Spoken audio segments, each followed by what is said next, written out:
Akhir Januari 1950, Kopral Nasilan Asmin, anggota intelijen Batalion Tajimalela, mendadak harus pergi ke Ciranjang. Dia mendapat perintah untuk menyelidiki gerak mundur pasukan Angkatan Perang Ratu Adil, sebuah milisi yang dipimpin Kapten RPP Westerling setelah menyerang Bandung. Nasilan mendapat informasi pasukan APRA yang dipukul mundur dari Bandung akan bergabung dengan pemberontak DITII di wilayah Ciranjang. Menurut penyelidikannya, sebagian kecil pasukan APRA bergabung dengan kelompok DITII di wilayah Cikalong, Kulon. Salah satunya adalah Cha Van Clief, bekas anak buah Westerling dan pernah menjabat Inspektur Polisi Belanda di Bogor. Menurut Hoek Hadangel, sejarawan asal Jerman, kerjasama DI APRA terlihat terutama di Bogor. Kesatuan DI yang beroperasi di daerah itu dilengkapi senjata-senjata dan amunisi dari APRA.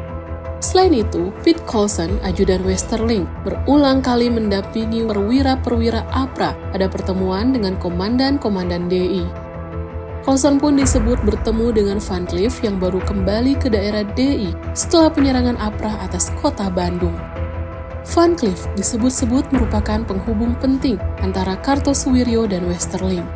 Namanya mulai menarik perhatian pers ketika Presiden Soekarno mengutip surat Kartosuwiryo yang disita, di mana nama Van Clief disebut untuk menunjukkan persengkongkolan Belanda dengan DITII. Pada Januari 1954, polisi menangkap orang-orang Belanda yang dicurigai membantu DITII. Di antaranya adalah Leon Nicolas Hubert Jansklager dan Kapten Henricus Catharinus Johannes Curgius Smith. Kemudian pada Rabu 6 Juli 1955, Hakim G.A. Mengkom dan Jaksa Tinggi R. Sunario meninjau rumah milik keluarga Peter Rainier van Botman di Bogor. R. Sunario menyebut rumah itu telah difungsikan sebagai markas besar dari sempalan APRA seperti Nigo, White Eagles, dan NZH yang berpucuk pada beberapa warga Belanda, di antaranya Jos Klager dan Smith. Selain memasok senjata, Jos Klager dan Smith berperan membangun komunikasi dengan Kartosuwiryo.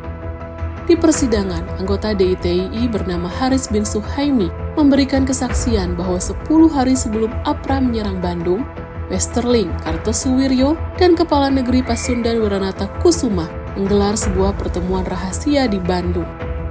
Ia juga menyatakan sebelumnya pada 1949, DI dan Westerling sepakat untuk melakukan aksi bersama di Jawa Barat.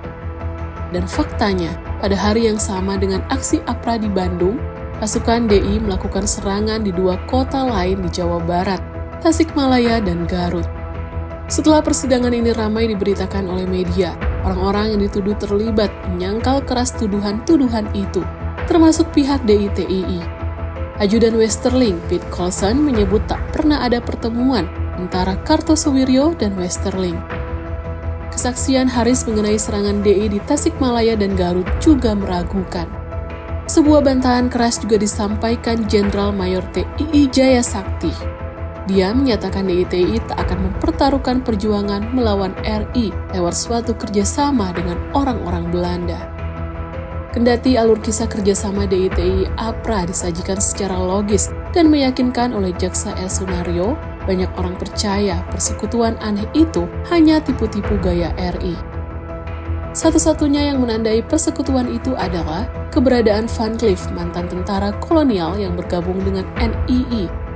Menurut sejarawan Al-Qaidar, Van Clief bekerja sebagai staf diplomat hingga gerilyawan di hutan-hutan Jawa Barat. Ia terus melawan bersama DITII hingga tewas dalam suatu pertempuran di suatu wilayah dekat Sukabumi pada sekitar tahun 1964.